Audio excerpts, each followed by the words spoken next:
काल भी तुम, महाकाल भी तुम, लोक भी तुम और त्रिलोक भी तुम, शिव भी तुम और सत्य भी तुम। हर हर महादेव, पार्वती पतये नमः। आप सभी भक्तों को फाल्गुन मास की हार्दिक शुभकामनाएं। भगवान भोलेनाथ और माता पार्वती आप सभी भक्तों पर अपनी कृपा दृष्टि हमेशा बनाए रखें। इन्हीं शुभ मंगल कामनाओं के साथ आज का वीडियो शुरू करते हैं। प्रिय भक्तों, आप हमारे साथ फाल्गुन मास महात्म्य की कथाएं नियम से सुन रहे हैं। अब तक हम फाल्गुन मास महात्म्य कथा अध्याय 21 तक श्रवण कर चुके हैं। इससे आगे की कथा यानी कि अध्याय 22 आज श्रवण करेंगे। तो बोलिए शंकर भगवान की जय। किसी गांव में एक निर्धन ब्राह्मण अपनी पत्नी और पुत्र के साथ रहता था। ब्राह्मण को गांव से जो भिक्षा मिलती उसी से वह अपने परिवार का भरण पोषण करता था। एक दिन ब्राह्मणी अपने पति से बोली, मुझे अपनी कोई चिंता नहीं है स्वामी, मैं आपके साथ भूखी प्यासी रहकर भी अपना जीवन व्यतीत कर सकती हूँ, लेकिन मुझे अपने बेटे की भूख प्यास नहीं देखी जाती। ब्राह्मण बोला, मैं तुम्हारी भावनाओं को समझता हूँ प्रिय, लेकिन भाग्य के लेख को विधाता भी नहीं बदल सकता। हमारे भाग्य में निर्धन रहना ही लिखा है। ब्राह्मणी बोली कि भाग्य के भरोसे बैठे रहना मूर्खता के सिवा कुछ नहीं है। अगर इंसान कोशिश करे तो वह कर्म करके अपने भाग्य को बदल सकता है। आप कहीं परदेश में जाएं, मुझे विश्वास है कि आप वहां अच्छी आय करेंगे और हमारा भाग्य बदल जाएगा। ब्राह्मण बोला, तुम्हारी बात तर्क संगत है प्रिय, मगर मुझे भिक्षा मांगने और पंडिताई के सिवा कोई काम नहीं आता। ब्राह्मणी बोली, हमारे गांव में आपके पंडिताई की कोई कद्र नहीं है। किसी दूसरे गांव या नगर में आपकी पंडिताई चल निकले तो हमारे बुरे दिन फिर जाएं। अपनी पत्नी की सलाह मानकर ब्राह्मण दूसरे नगर में पहुंच गया। उसका दुर्भाग्य उस पर घात लगाए बैठा था। नगर में उसे कोई टके सेर पूछने वाला भी नहीं मिला। हालातों को देखते हुए वह सोचने लगा कि इस नगर से उसका गांव ही अच्छा है। नगरवासी तो पूरे नास्तिक हैं, उसे भिक्षा तक भी देने को तैयार नहीं है। यह सोचकर वह थक हार कर अपने गांव लौट आया और पहले की भांति पंडिताई करके और भिक्षा मांगकर अपना गुजारा करने लगा। एक दिन वह भिक्षा मांगकर लौट रहा था, तभी उधर से भगवान शिव माता पार्वती के साथ गुजरे। उस निर्धन ब्राह्मण की हालत देखकर माता पार्वती ने ब्राह्मण की तरफ संकेत करते हुए भगवान शिव से कहा, आप इस ब्राह्मण को देख रहे हैं स्वामी? शिव बोले, हाँ, वह बहुत निर्धन है और दुखी भी है। माता पार्वती बोली, आप उसके दुख का निवारण करें नाथ। एक तो ब्राह्मण, दूसरे दरिद्र, मुझसे उनका दुख देखा नहीं जाता। भगवान शिव बोले, यह मृत्यु लोक है प्रिय, यहाँ हर प्राणी किसी न किसी दुख से त्रस्त है। सब अपने अपने कर्मों का फल भोग रहे हैं। तुम किस किस का दुख दूर कराओगी? माता पार्वती बोली, आपको उस निर्धन ब्राह्मण को धनवान बनाना होगा स्वामी। भगवान शिव बोले, वह भाग्यहीन है पार्वती, उसके भाग्य में फटे पुराने कपड़े और रूखा सूखा भोजन ही लिखा है। मगर माता पार्वती अपनी जिद पर अड़ी रहीं।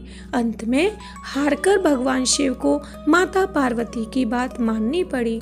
उन्होंने उस रास्ते में, जिस रास्ते ब्राह्मण जा रहा था, सोने की एक ईंट डाल दी। अचानक ब्राह्मण को क्या सूझा? उसने सोचा कि वह आंखें बंद करके कितनी दूर चल सकता है। यह सोचकर वह अपनी आंखें बंद करके चलने लगा और सोने की ईंट के बिल्कुल समीप से होकर आगे गुजर गया। काफी दूर आगे आने के बाद ही उसने अपनी आंखें खोली। यह देखकर भगवान शिव मुस्कुराते हुए बोले, हमने तुमसे कहा था ना प्रिय कि वह ब्राह्मण भाग्यहीन है। भाग्यहीन मनुष्य कभी धन प्राप्त नहीं कर सकता। और फिर भगवान शिव माता पार्वती के साथ कैलाश पर्वत लौट गए। लेकिन वहां पहुंचने के बाद भी माता पार्वती उस निर्धन ब्राह्मण के बारे में सोचने लगीं। वह किसी न किसी तरह उस ब्राह्मण को देखना चाहती थी। माता पार्वती को उदास देखकर भगवान शिव ने पूछा, क्या बात है प्रिय, तुम इतनी उदास क्यों हो? माता पार्वती ने भगवान शिव से निवेदन किया कि स्वामी, उस निर्धन ब्राह्मण का परिवार 3 सदस्यों का है, उनमें आप किसी एक को धनवान बना दें, ब्राह्मण परिवार की दरिद्रता मिट जाएगी। आप उन तीनों को एक एक वर दें। मुझे उम्मीद है कि वे तीनों आपसे दौलत का ही वर मांगेंगे, इस तरह वे धनवान बन जाएंगे। भगवान शिव बोले, ठीक है प्रिय, जैसा तुम चाहोगी वैसा ही होगा। और फिर कुछ दिनों बाद भगवान शिव माता पार्वती के साथ ब्राह्मण के घर पहुँचे। साक्षात भगवान शिव और माता पार्वती को देखकर ब्राह्मण परिवार आत्मविभोर हो उठा। उन्होंने भगवान शिव और माता पार्वती के चरण स्पर्श किए। भगवान शिव बोले, मैं तुम तीनों को एक एक वर देना चाहता हूँ, तुम तीनों अपनी इच्छा अनुसार वर मांग सकती हो। ब्राह्मणी उतावली होते हुए बोली, पहले मुझे वर दीजिए प्रभु। भगवान शिव ने कहा, मांगो, क्या चाहती हो? काफ़ी सोचने समझने के बाद ब्राह्मणी बोली, भगवान, मुझे दुनिया की सबसे अधिक खूबसूरत और जवान औरत बना दीजिए, मरते दम तक मेरी जवानी और सुंदरता कायम रहे।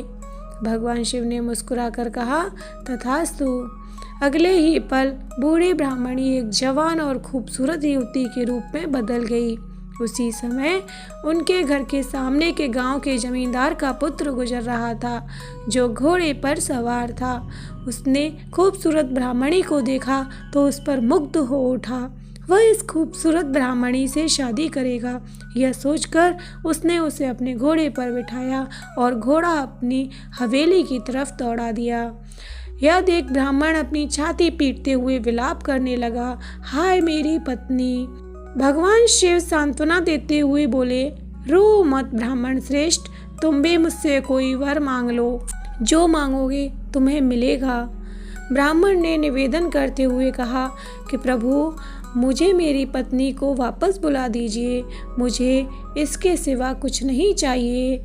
भगवान शिव बोले, तथास्तु। देखते ही देखते ब्राह्मणी वहाँ खड़ी थी। अपनी पत्नी को सामने देख ब्राह्मण ने राहत की सांस ली। भगवान शिव ने ब्राह्मण पुत्र से कहा, तुम क्या वर मांगते हो बेटा? ब्राह्मण पुत्र ने काफ़ी सोचने समझने के बाद कहा, भगवान, मुझे कुछ नहीं चाहिए, लेकिन आप मेरी माँ को पहले जैसी बूढ़ी बना दीजिए। भगवान शिव ने कहा, तथास्तु। और अगले ही पल ब्राह्मणी पहले के समान बूढ़ी हो गई। ब्राह्मण परिवार की मूर्खता पर माता पार्वती ने अपना माथा पीट लिया। सोचने लगी कि तीनों ही वास्तव में ही भाग्यहीन हैं। विधि ने उनके भाग्य में जो लिख दिया है उसे देवी देवता भी नहीं बदल सकते। तो बोले शंकर भगवान की जय, माता पार्वती की जय। हर हर महादेव, पार्वती पतये नमः।